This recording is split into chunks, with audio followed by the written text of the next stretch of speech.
No es un secreto para nadie el hecho de que vivimos en una sociedad que se está desprendiendo cada vez más de credos y dogmas. Si bien puede no ser algo tan evidente en Latinoamérica, sí es un factor más notable en países del territorio norteamericano, europeo y asiático, sin mencionar que muchos de los países de este último continente tienen creencias un poco más, digamos, autóctonas.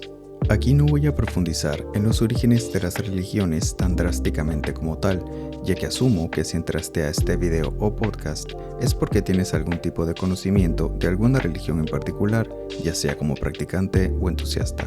Pónganse cómodos y bienvenidos.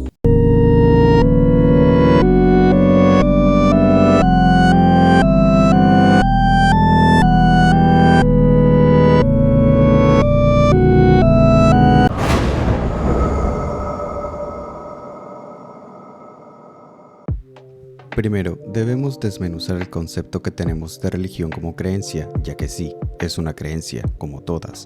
La religión, popularmente hablando, la podríamos desglosar así: imagen de Dios, credo aunado, variante, culturas o tradiciones de dicha variante, ventajas y desventajas. Vamos a definir de manera breve estos elementos. Cuando digo imagen de Dios, me refiero más que todo al concepto que tenemos de cómo se podría ver o cómo se podría comportar un Dios. Citando al más estereotipado Dios abrahamánico que existe, tendemos a pintarlo anatómicamente como un humano, basado en Génesis 1:26. Hagamos al hombre a nuestra imagen conforme a nuestra semejanza. Queriendo decir que el hombre fue creado a partir de las características físicas de Dios y que por otro lado, la mujer fue creada a partir de su costilla.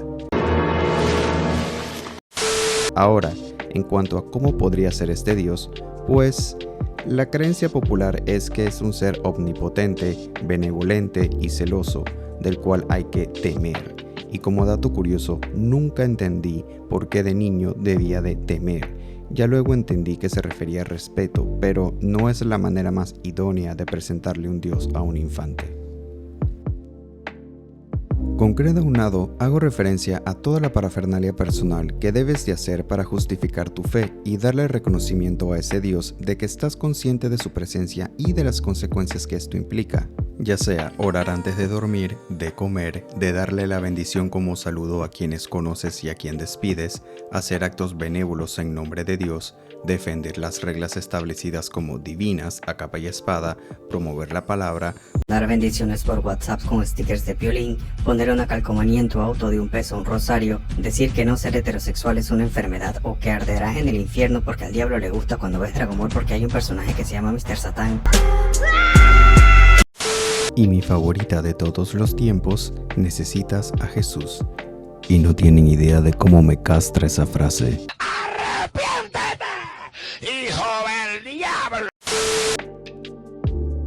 Le llamo variante a todas las ramificaciones religiosas, y ya que estamos usando una religión abrahamánica como ejemplo, mencionaré algunas como catolicismo, protestantes, evangélicos, testigos de Jehová, mormones y adventistas.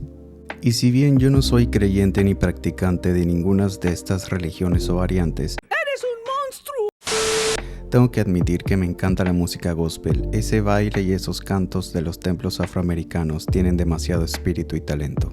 Porque soy negro. Si bien para nadie es un secreto que todas estas variantes son algo similares, hay que reconocer que la matriz de todo esto sería el judaísmo, pero creo que eso ya es algo muy obvio para todos. Aquí es donde todo se va tornando más institucional.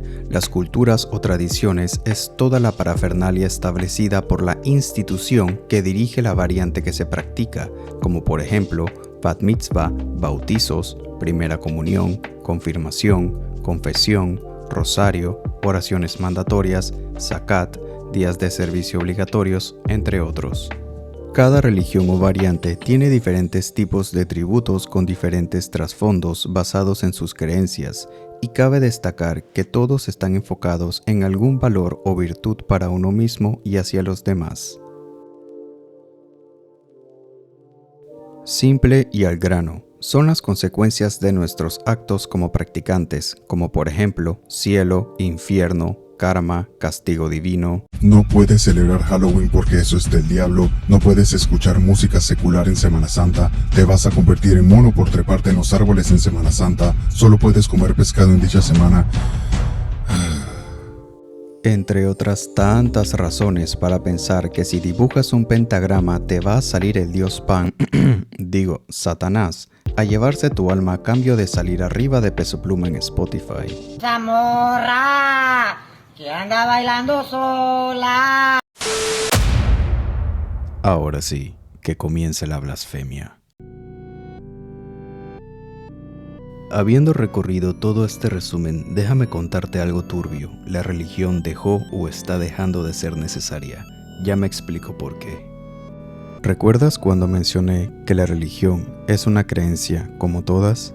Pues sí, lo que le da peso es el hecho de que es una creencia o creencias con una institución o corporación, y nuestra sociedad tiene décadas de adoctrinamiento condicionado para darle veracidad a todo siempre y cuando esté respaldado por alguna autoridad o institución reconocida por otras semejantes en autoridad. Por ende, la religión, al igual que la política, es percibida como definitiva, ya que está respaldada por alguna autoridad a la que reconocemos como mayor, y me refiero a mayor en nuestro esquema social, no como algo divino.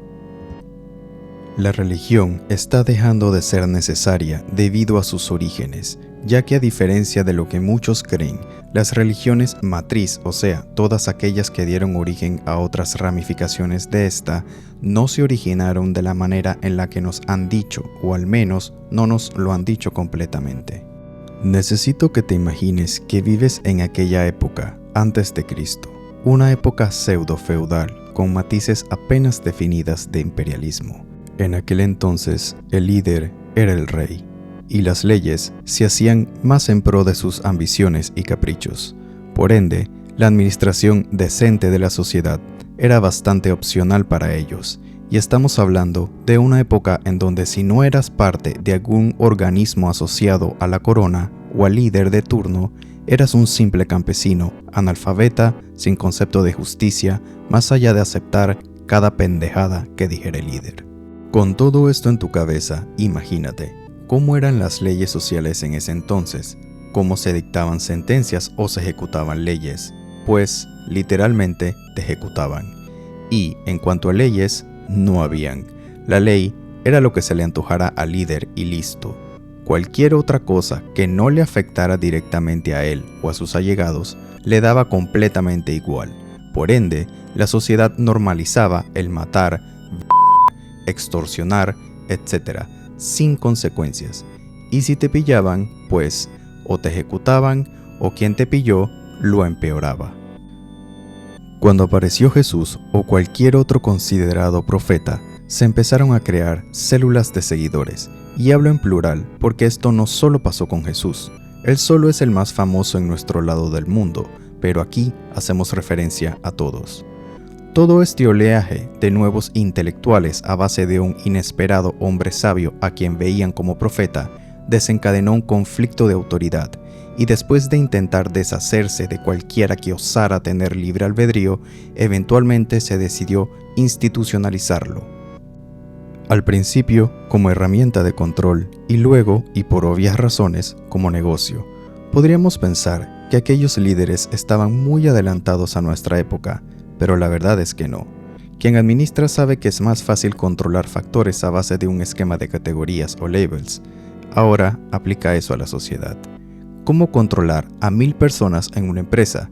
Divídelos en bloques de 50, basándose en lo que saben hacer, y así creas diferentes departamentos dentro de la empresa. Bueno, este es el mismo concepto, pero en macro.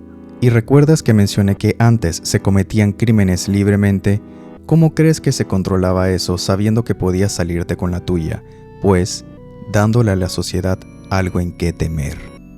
Convirtiendo estas células de seguidores en institución, se generó todo un esquema por el hombre y para el hombre, para adoctrinar a la sociedad a base de un miedo a un castigo divino. Si tenías la intención de robar algo, puede que supieras cómo hacerlo sin ser atrapado, pero si creías que el infierno existía, tu propio terror te hacía pensarlo 2 veces, Y sabiendo que esto, en consecuencia, te vuelve mejor persona, eventualmente das el merecido crédito a esa nueva iglesia o institución por llevarte por el camino de la luz. Adelantémonos un poco más en el tiempo, y yo creo que todos sabemos las atrocidades que cometía la iglesia cuando era la mayor autoridad junto a la corona, todo en nombre de Dios y de un conjunto de libros que hizo el hombre y para el hombre. Con esto no estoy diciendo que todos estos reconocidos discípulos de profetas no hayan escrito nada. Me refiero a que con o sin escritos, el libro o conjunto de libros que se crearon para adoctrinar a la sociedad fueron reescritos, traducidos, editados y distribuidos por la institución o iglesia. Por ende, a nadie le consta cuánta información se pasó sin ser alterada al ojo público, salvo por los monjes o editores implicados en el proceso. Y estamos hablando de que todo esto pasó siglos atrás y dichos libros han sido alterados más de una vez de diferentes maneras para adaptarse a diferentes variantes. Y no solo hablo de la Biblia, sino de cualquier libro que sea parte del esquema de cualquier creencia. El concepto de categorización es usado en todo con el mismo fin, control y obvio negocio. Por eso existen las clases sociales, la religión, los partidos políticos, el concepto de primer mundo y tercer mundo, deuda, estereotipo racial e incluso estereotipo de orientación sexual. Y la mayoría del tiempo, estos labels o etiquetas son creados por los mismos líderes. No estoy diciendo que los labels simplemente son malos, claro que no, pero son un arma. Hay una gran diferencia entre decir o hacer algo objetivo o hacerlo por conveniencia. Y esa misma conveniencia es la que le da ventaja a todas estas autoridades que no han cambiado mucho. Y gracias a eso, hoy en día vivimos normalizando esas etiquetas. Tú eres judío, tú eres católico, tú eres demócrata, tú no importas porque eres ateo. Y automáticamente al ir en contra de la creencia que no es la tuya o la popular en tu región, lo vinculas con las consecuencias y desventajas de tu creencia, básicamente llamándolo hereje o incluso teniéndole lástima. Bajo este mismo concepto, la Iglesia se tomó la libertad de erradicar todas las creencias populares en medio de su auge, exterminándolas o absorbiéndolas mediante desinformación. Por cosas como estas es que la Navidad es el 25 de diciembre. Con todo esto, mi objetivo no es satanizar, irónicamente, las religiones, sino separar el origen de lo que representa hoy en día. Las religiones fueron necesarias, muy necesarias, ya que al vivir en una sociedad donde reinaba la soberbia y la indiferencia, era imperativo moldear a la humanidad con la inherente concepción del bien y el mal. Y a pesar de que esto funcionó, se utilizaron sus ventajas y consecuencias positivas para trazar reglas y caminos para separarnos. Hoy en día, la humanidad tiene un concepto bien estructurado de qué está bien y qué está mal, pero la necesidad de pertenencia o de identidad nos vuelve susceptibles a cualquier célula moderna de costumbres o creencias. Lo que vuelve cálida la experiencia con algún grupo creyente de lo que sea no son sus dirigentes, y con esto no me refiero al líder de tu comunidad, sino a quienes prácticamente dictan las leyes de tu creencia. Son los adeptos, aquellos con mente abierta y buenas intenciones, quienes hacen la publicidad suficiente para atraer a más personas, a veces sin intención. Llámenlos profetas, llámenlos sabios.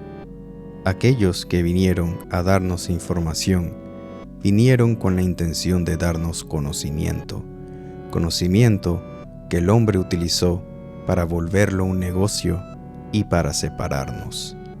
Recuerden que el objetivo de todo negocio es hacer dinero y, si es posible, control.